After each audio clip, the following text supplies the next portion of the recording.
Okay. Happy Friday. I want to get into this. I saw this last night before I went to bed, and I knew right when I saw that. I knew when I saw the headline I had to talk about it. In a way it's comical, in a way it's not. But there is this school who made a policy that doesn't allow kids to say no when asked to dance. Now, here's the thing. Here's the thing. There was an idea that someone had, and they said, okay, how can, you try to make, things inclusive and everything. So someone said, I have an idea. How about if someone is asked to dance, they have to say yes? At the very surface level, you look at this and you hear this and you're like, okay. Now that can seem like a good idea at the very basic level. It's like, okay, that way no one gets rejected. All right. So it's really a bad idea. And I'm going to get into why as I go through this article. Okay. This is from today.com. Here we go.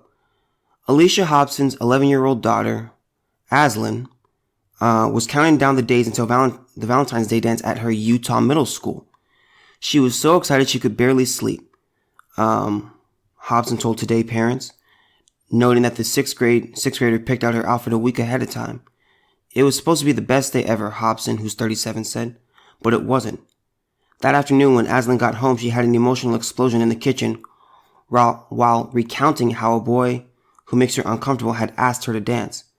She politely said, "No, thank you," Hobson revealed. The problem? At Rich Middle School in Lake Town, Utah, it's against the rules to say no, and Principal Kip Mata, I think that's how you pronounce his last name, allegedly intervened when he heard Aslan decline the invitation at the dance.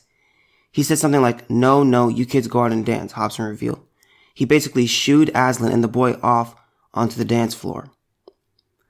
Aslan told her mother she hated every minute and was so relieved when the song finally ended. Mata and Rich School District Superintendent Dale Lamborn did not immediately respond to seek emails seeking comment, but Mata stood by the school's policy in a letter to Hobson. "We do ask all students to dance. It is the nice thing to do, and this will continue to be our policy. There have been similar situations in the past where some students have felt uncomfortable with others. As stated prior, the issues were discreetly handled. This allowed all students to feel welcome, comfortable, safe, and included." Now, do you guys hear how stupid that is? I'm going to read this last paragraph again. "We do ask all students to dance." Okay, if they say they want all students to feel welcome, comfortable, safe, and included, here's the thing. Just because I go to a dance, you don't have to dance. I may not want to dance. I may just want to be at the event. If I'm pretty much told and forced to dance when I don't want to dance, how are you making them feel welcome? I mean, he's just contradicting himself here. And then he's like, I mean, did anyone read this before he sent it besides him? There have been similar situations in the past where some students have felt uncomfortable with others, and as stated prior, the issues were discreetly handled. So there have been students who were uncomfortable, but he says that the policy makes all students feel welcome, comfortable, safe, and included. No, it doesn't. It's very simple. I don't want to dance with you. Here's the thing. Here's the thing. And I talked about this in previous episodes. You have things like participation trophies, things like that. Things to make kids feel good and not to make them feel hurt. Listen, rejection is a part of life. You will get rejected at some point. It could be from a girl, a guy, a job, a position that you want. You may try out for a team and you don't make the team. Rejection is going to come. And this is just ridiculous. It's stupid. This girl just didn't want to dance with this guy. And that's perfectly reasonable. You don't have to dance. You don't have to. And I'm going to be honest. If I were asked to dance with someone that I didn't want to dance with, I still wouldn't do it even if it was the policy. Because first of all, I don't like dancing. I think it's a strange activity. But it's like, okay, it's like you're making me do something that I don't want to do. I don't want to dance with this person. Just like that sucks. And usually it's usually the guys that ask the girls. Okay? And it's the popular ones and the pretty ones that get asked, and they would get asked the most. So I think the way this policy works is those who approve this policy, in their mind, they're like, okay, so they knew this. They know that the pretty and popular girls are the ones who would get asked to dance. All right. And then the ones that, kind of are outcasts and things like that, it in a way empowers them to where if they want to go up to someone, that person that they go up to is forced by the policy to dance with them. I can see where they come from with this, but this is really stupid. I was seeing other articles that talked about this, and it kind of tied in the whole topic of rape culture, which I hate that term when it applies to America, because we're not a rape culture. Like I've asked people, and I'm going off on a little tangent, but I'm gonna come back. What is rape culture? Like define that for me. I ask people that, and I get these just broad definitions. And it's just like, you gotta be kidding me. I remember I was actually talking to a guy about this. I was like, what does that mean? Cause we were talking about something, and there was something that happened in the news that we talked about in one of our classes. And we just kept talking, and he said that rape culture to him was, it was a culture or society where sexual assault was permissible. That was his definition of it. And I just gave him the most incredulous look. I asked him, I said, do you think that applies here in the States? Like, do you think America is a rape culture by your definition? And he said, oh, absolutely. And I was just shocked. And I was like, dude, I didn't say this out loud, but I was like, dude, you gotta be kidding me. It's not, we don't condone it in this culture. We don't. It's just ridiculous. You realize, I talk about this all the time. We live in a culture where if someone says that something happened to them, even if it didn't, they are automatically believed, and the person who is accused has to try to prove themselves innocent. There are countries in the Middle East where women are raped, and if the woman comes out and says something, they could seriously be hurt and persecuted and killed just for saying something. That's a real thing. Just ridiculous. But back to this. I mean, this rule was just it's so stupid. Let me read the mother's Facebook post. This is from Alicia Hobson. She says, no means no. A kid at school that makes my daughter uncomfortable asked her to dance at the school's dance on Valentine's Day. She tried to say no thank you, and the principal overheard and intervened and told her she's not allowed to say no and that she has to dance with him. The boy has been quoted as publicly saying something more disturbing of a sexual nature. It doesn't matter if it's true or not. It doesn't matter if rumors are terrible and should be dismissed. It's a little long, but I'm gonna keep on going. I'm gonna skip it, but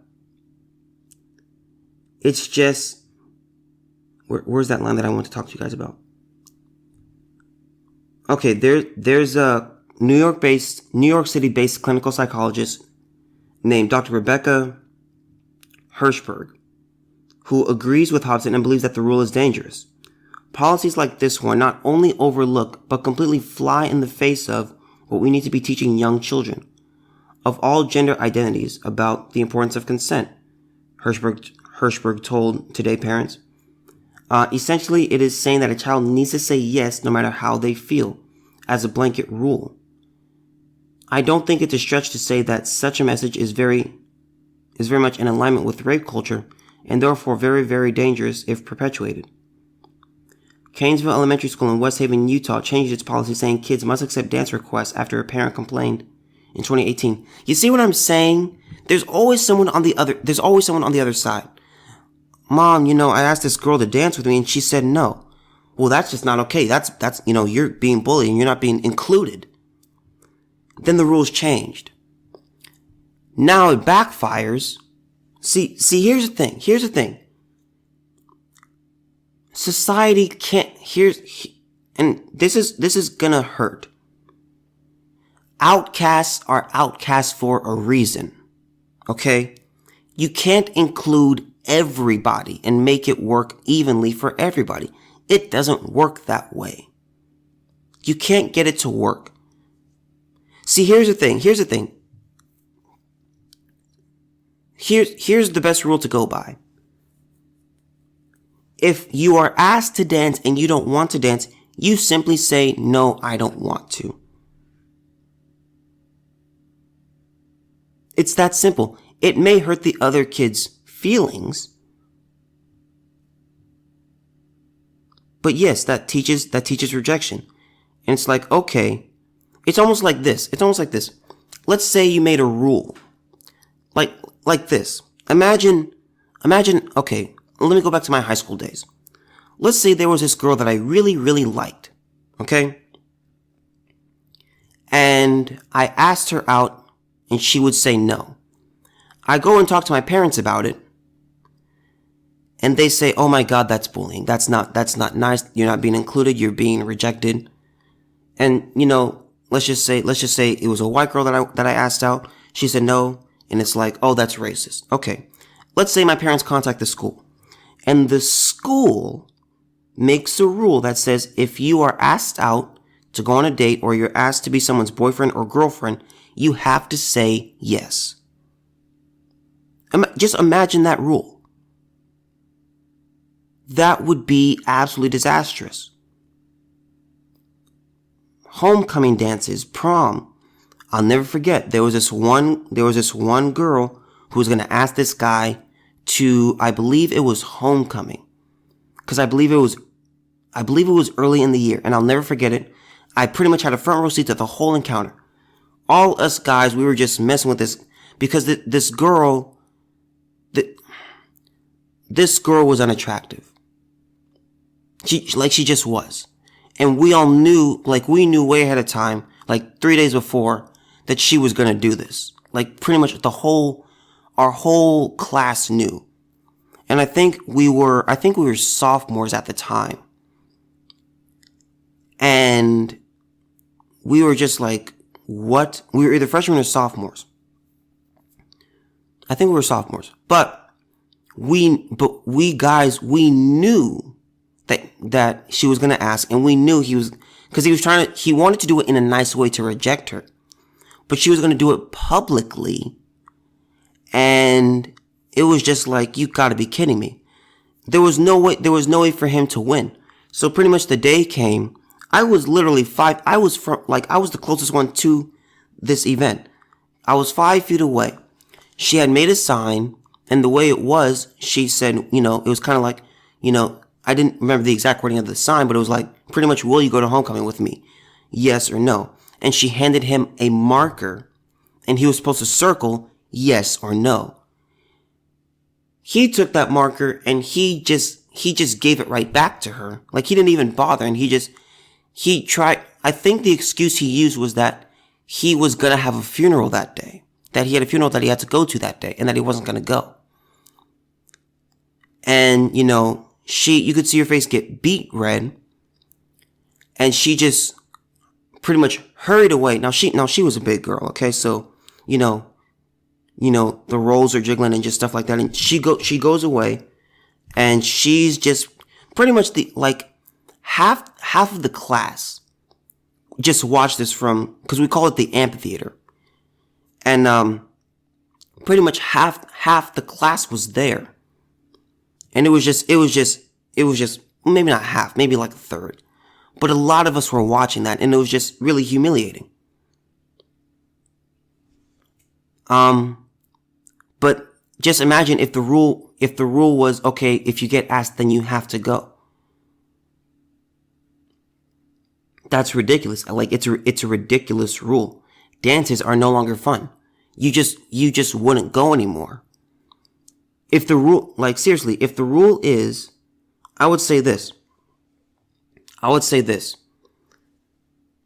Parents, if there is a rule that says if there is a rule that exists that says your child must participate and must dance with whoever asks them, what you should do, and I'm not big on boycotting. I really don't like it. I could do an episode on that explaining why.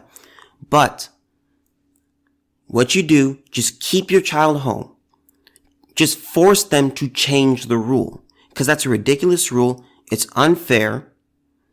And it's not the way dances are supposed to be. You will get rejected. You may get rejected. You may get accepted. Who knows? Because see, here's the thing. It's like this. Let's say I'm the guy, and I go up to the girl, and under this rule of you must say yes, I go to this girl, and I'm like, okay, I know she has to dance with me. Okay. She starts dancing with me. In my mind, somewhere it's thinking, does she really want to dance with me though? Does she actually want to do this? Or is she doing this because she has to according to the rule? And then I'm looking at her and it's like, oh, she's kind of out of my league. She's really pretty. She's probably just doing it because she wants to. And then what it does, it really just makes the kid who asked feel worse. I had another friend who asked this volleyball player. She was a volleyball player, and it just was not aesthetically pleasing at all because he was short and, he was short and stout. I'll put it like that. And she was tall and thin. And she was cute. But she was taller than him. I mean, it was the most cringeworthy thing I ever saw in high school. Like ever. I can't think of a more cringeworthy moment. Because what happened was, he was going to do it at the volleyball game where she was playing. And me and my friend, we knew that she was going to say no. We knew she was going to say no because pretty much we talked to her and we told her, we were like, he's going to ask you. And she was like, oh God, no. And I mean, she just went into a ball like an armadillo. I mean, it was just so bad.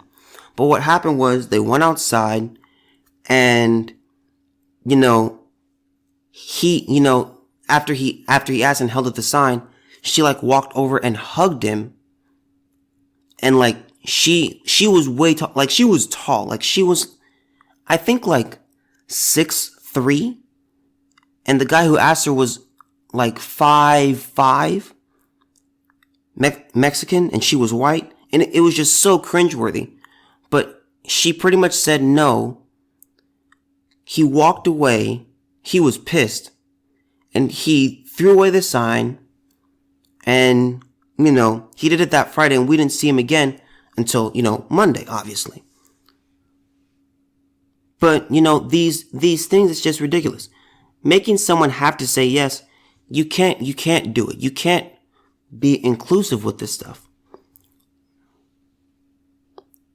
You can't have a fully inclusive society. Because with human nature, there will always be people who are just outcasts. That's just how it is. But this is ridiculous. This is unfair. If this happened to my daughter, I would be livid. I would probably go to the school and I would say, who is the person who came up with this rule? Let me speak to them.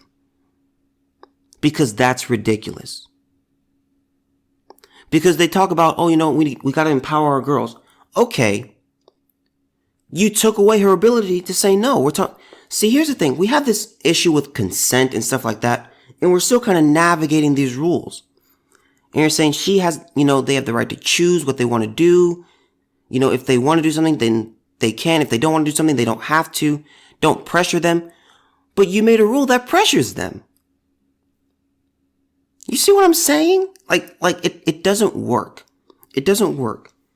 But if this happened to my kid, and I would say, parents, if this happens to your kid, you need to go to the school. You need to talk to these individuals. Who is responsible for this?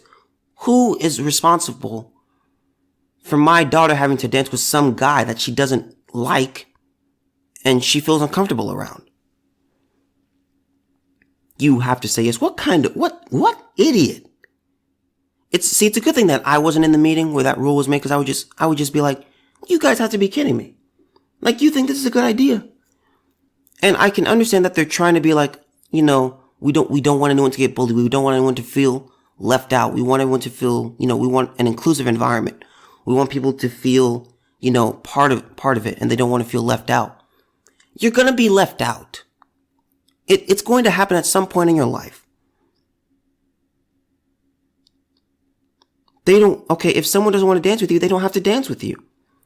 It's like reverse it. Imagine you were asked to do something that you didn't want to do, but you had to do that thing. It's like this. There was a time, I'd have to find the article, but there was a time where transgenders, what they were doing, and I'm not just trying to pick on them here, but they were trying to make a law where they said, okay, you have to date us. Just when you find out, don't ghost us, don't do any of that. We're going to try to make that illegal. If we go on a date, you have to date us. There was this one guy where he felt, and Steven Crowder made fun of this guy.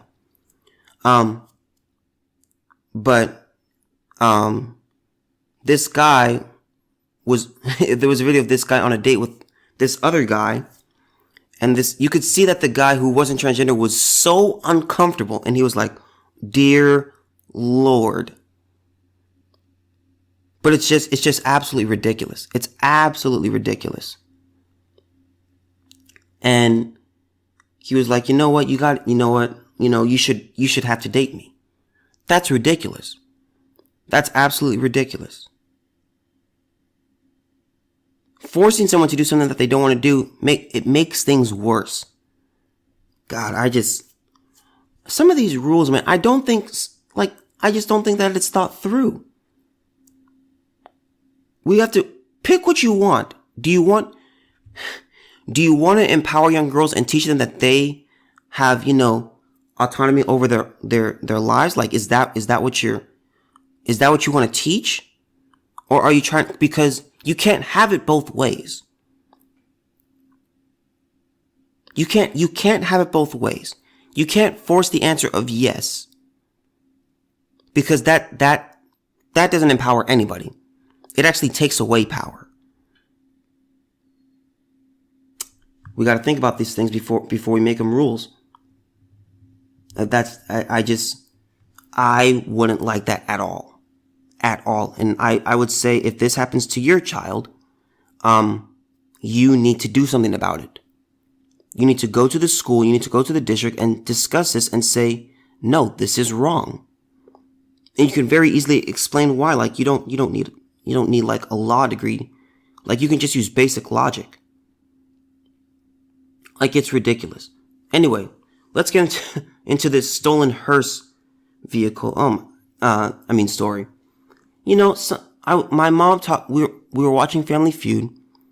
And my mom discussed this, and I saw this headline earlier in the day before she came home, and I knew right when I saw it, I was like, oh, yep, podcast. I have to talk about it. But, you know, I told my mom concerning this thing, I was like, you know, people are desperate. If you're trying to make a getaway, because she was like, what would make you want to steal a hearse? She was like, it's a hearse. And I was like, see, here's the thing. He was desperate. And in his mind, it was like, okay, does it have wheels? And can I get into it? He didn't care what it was. He wouldn't have cared if it was a smart car.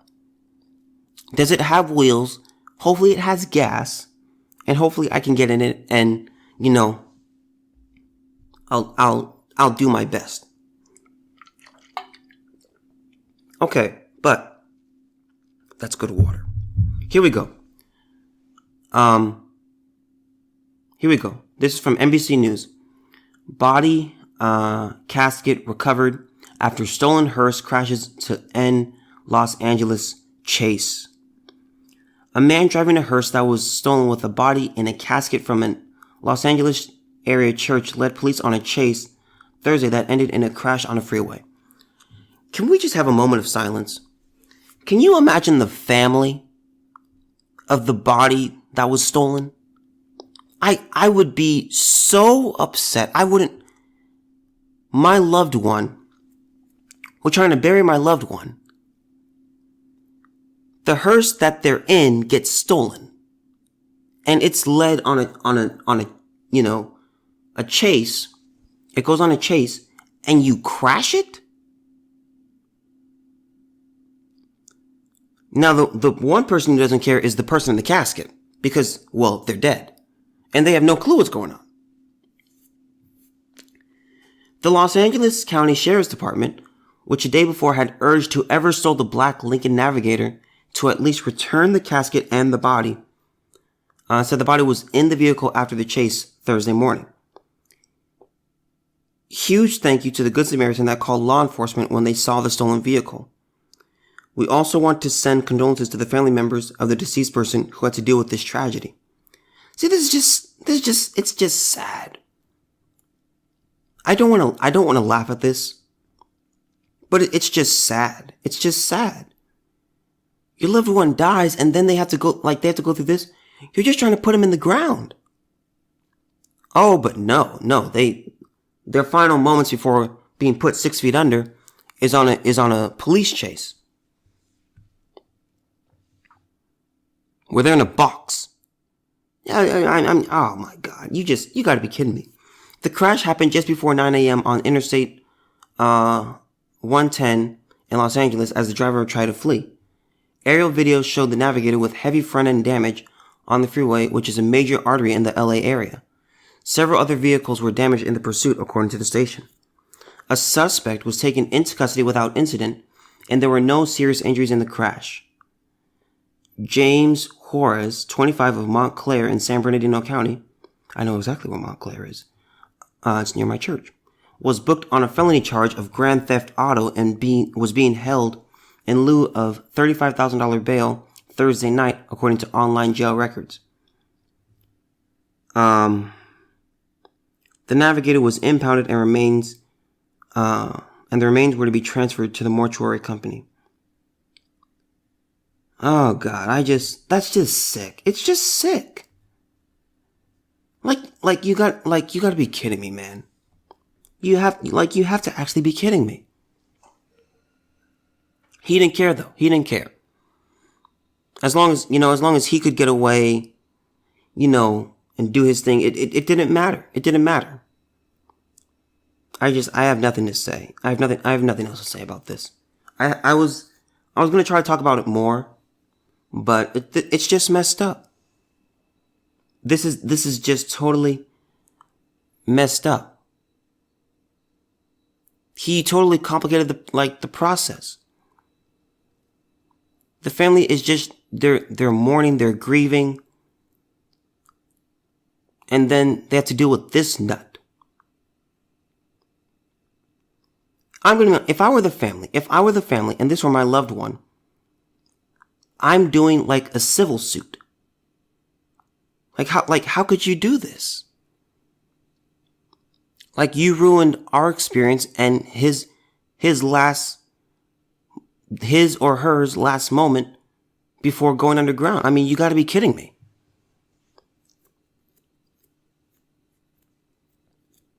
I mean, this could have been, let me say this. I encourage you guys to look up this article so you can see how bad this car looks, okay? Like, the front end is it's just smashed. It's just totaled. Okay?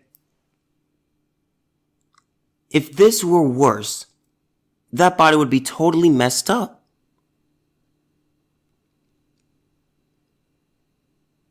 Man, it's sick. It's sick. Okay. So let me ask you guys this. Before Harvey Weinstein, because I don't know if you guys have heard, but Harvey Weinstein has a prison consultant. Okay? Before Harvey's whole thing, did you guys know what a prison consultant even was? Did you even know it existed? Because I did not. I mean, I had no clue. I had absolutely no clue that was even a thing. Like, I heard it on the news and I was like, oh, what? And I Googled it and I was like, oh my God, this is a real thing. But, I just want to bring that up. But I want to talk about a potential Harvey Weinstein incident where he could end up like Jeffrey Epstein. Alright? Now, again, we all know Jeffrey Epstein did not kill himself. Okay? We know this. If you do believe that, you should take a class on logic. And I'm actually serious about that.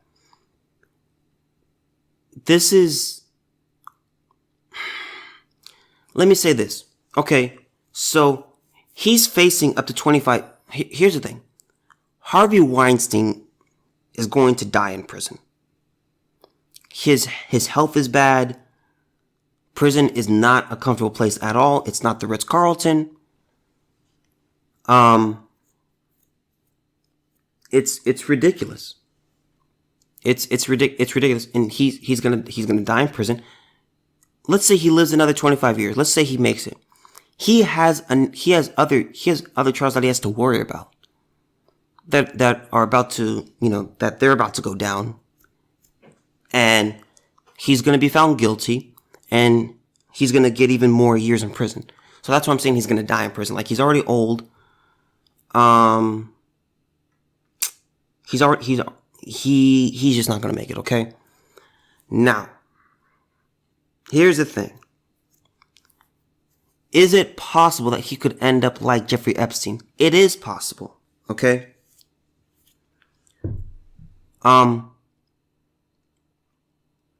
We have to look at this and say, let me say this. Let me differentiate. Jeffrey Epstein talked about how there was pretty much, we'll call it a book of secrets. I can't remember the exact term that they used, but he had names and addresses and stuff like that. When he said that, it was over for him. He had no shot. Once that was revealed, the people who were connected to him and stuff like this, just the sheer mention of their name could have ruined them. Because, we didn't know who Jeffrey Epstein was before that whole thing happened. So and here's the thing. People think that it's like some big shot, some big name person. That may not be it at all. It easily could have been a person that we had no idea who they were. And they said, yep, we're not going to let him talk. We're not even going to give this guy a chance. And he ended up being whacked. So, Harvey Weinstein, he is now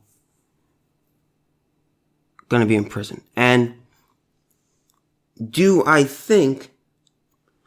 I would say the likelihood that an Epstein incident happens, I'll go 30%.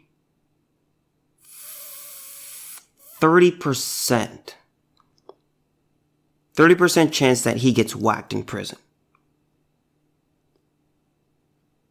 That's what I'm going to say. Because here's the thing. See, let me say this. If the Jeffrey Epstein incident never happened, it could happen to Harvey. Harvey could be the Jeffrey Epstein. But because Jeffrey Epstein happened, it's going to look even worse if it happens to Harvey Weinstein. Because then it's going to say, okay, that's two people. Powerful, big name, influential, who they were supposed to be under heavy security and they died. Were killed. Because they tried giving that garbage thing of like, oh, he hung himself. No, he didn't. Jeffrey Epstein didn't hang himself. And no one believed that. No one, absolutely no, I shouldn't say no one, because there's always that idiot out there who may believe some garbage. Okay? But the vast majority of us knows that Jeffrey Epstein didn't kill himself. So it's not going to happen to Harvey Weinstein. I just don't see that really happening. I don't see it happening. Harvey Weinstein is not in good health. They took away his walker. That's not allowed in prison because that can be used as a weapon. He has a wheelchair. So this article is from foxbusiness.com and it's titled, Jail Officials Fear Weinstein Will End Up Like Jeffrey Epstein. Jail officials reportedly fear, there will be an incident similar to the death of convicted sex offender Jeffrey Epstein. Top New York City jail officials concerned there could be another Epstein incident once convicted rapist Harvey Weinstein is behind bars on Rikers Island. Let me say this about Rikers. Rikers is well known for its violence. If you ever get sentenced to prison, you do not want to go to Rikers. You don't. Sex offenders don't do well in prison. Especially if you do, let me say this, if you do anything against a child, they will do unspeakable, unholy things to you in there. But just sex offenders already don't do well, okay? It's thank God, let me say this. For Harvey Weinstein's sake, thank God he didn't do anything to children. Or was accused of doing anything to children. Because let me tell you, if he did, he would be dead in a week. Once he got there. TMZ reported New York City Department of Correction bosses fears, citing high-ranking officials who are afraid of an event similar to the death of convicted sex offender Jeffrey Epstein, who was found hanging from strips of orange bedsheets inside his jail cell in Metropolitan Correctional Center in Manhattan. While it's up to the city's corrections department to decide where inmates are housed, Judge James Burke said he'd asked that Weinstein be placed in the Rikers Island's North Infirmary Command, where he'd have something tantamount to protective custody. The last thing you want is another Jeffrey Epstein incident. And that's true. Because that'd be a horrendous look. We are still waiting to find out what happened to Jeffrey Epstein. People may not be talking about it, but for me, myself, I want to know the truth of what happened. We know he didn't die. We know he didn't kill himself. We know that. There were signs of struggle. It shows that there were signs of strangulation.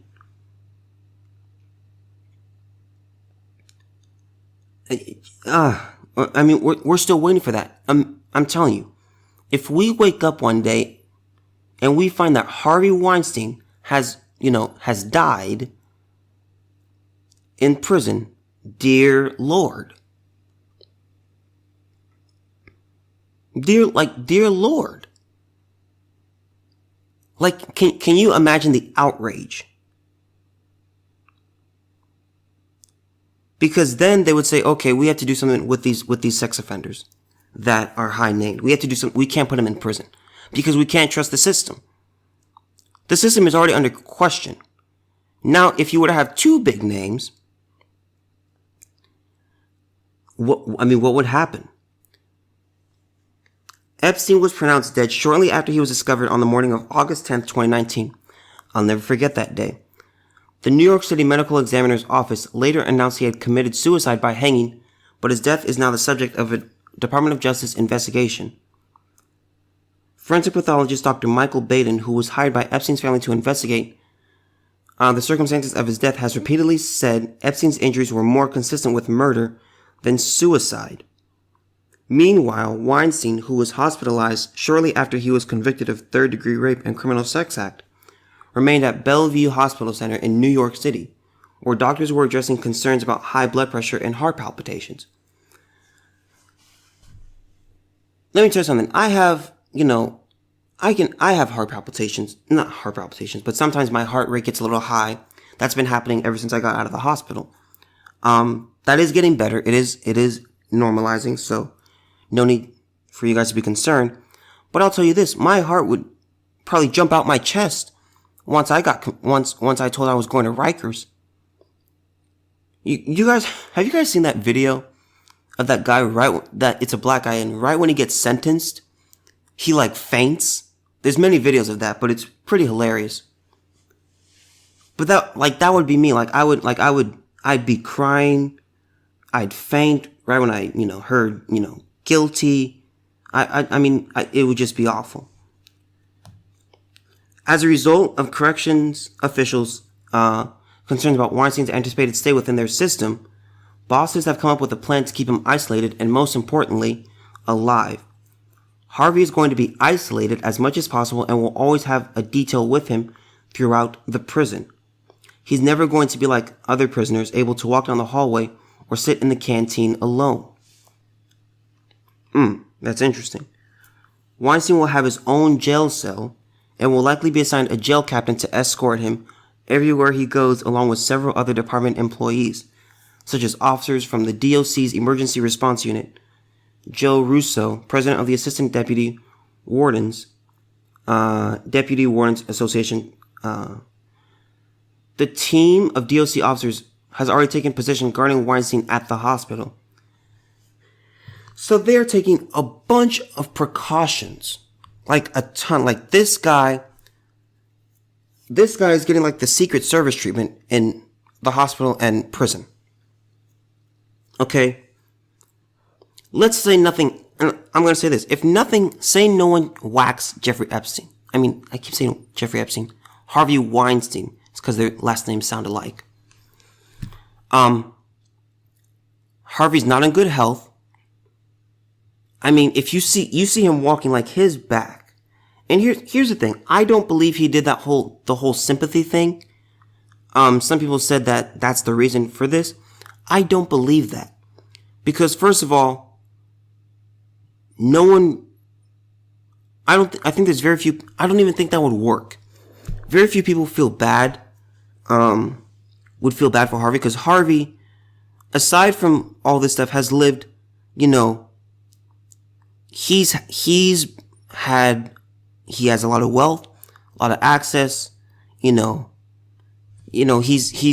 had a pretty good life.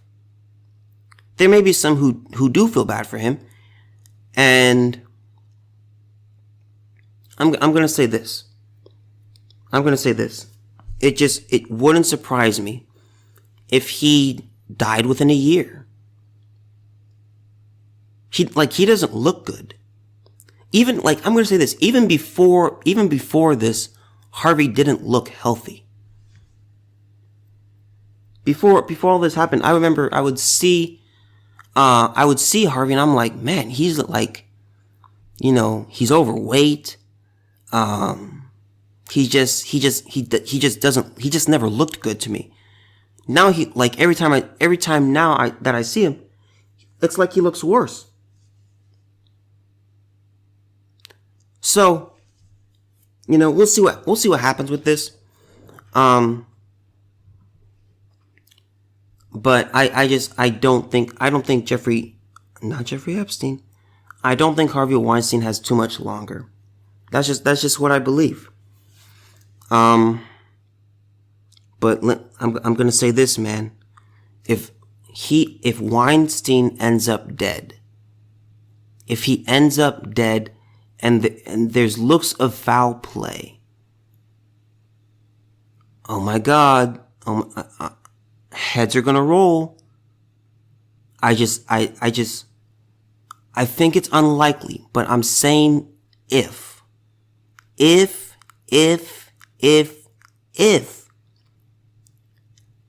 he ends up getting whacked, I don't know what's gonna happen. I just don't know what's gonna happen. Because that's two big names. It's clear that Jeffrey Epstein was silenced. It's clear. And here's the thing. Harvey Weinstein will be worse. Why? Because we've known Harvey Weinstein for decades. We've been familiar with his, production company, his movies. We know Harvey Weinstein. See, when this whole Jeffrey Epstein thing happened, I was like, wait, who is this guy? Nobody knew who this dude was. So Jeffrey Epstein was one thing. We know Harvey Weinstein. We're familiar with him. We're familiar with his work. Okay? And for this, if he would have died, for this to happen after the Epstein incident, oh God. I mean, that would show clear, corruption and people, money is changing hands. Palms are getting greased. I don't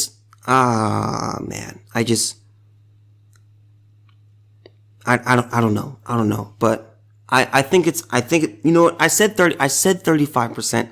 I'm going to lower it to 10%. I'm going to say 10% chance Harvey Weinstein gets whacked in prison. Because I'm just thinking, this article, he pretty much has like a Secret Service detail. He's going to always be around people. He's going to always be protected. And I know someone might be thinking, okay, well, what if it's someone that's protecting him that does it? Well, I'll say this. That's possible, but it would still, I'm telling you, it needs to be a seemingly natural, it has to be a natural death. There can be no signs of struggle. If there's any sign, if there's just a hint of struggle, when an autopsy comes about, it's just not going to be good.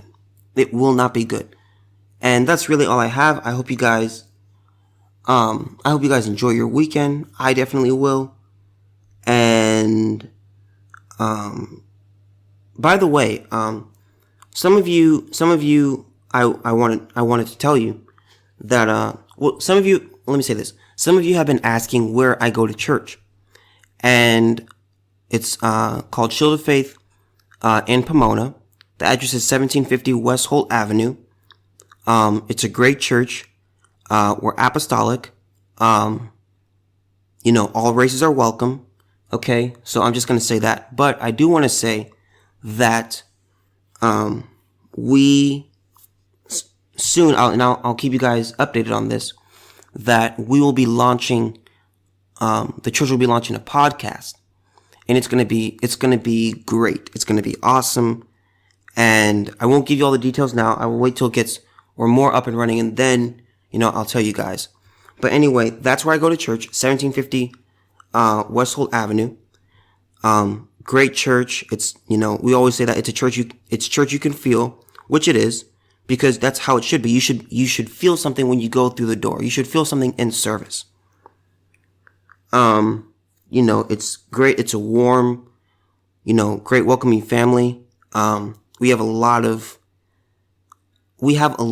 of things that you could do if we have this. Just come. Let me just say that. Just come, and you will love it, and your life will be touched. Have a great weekend. Go to church, give God the glory, and I will talk to you on Monday.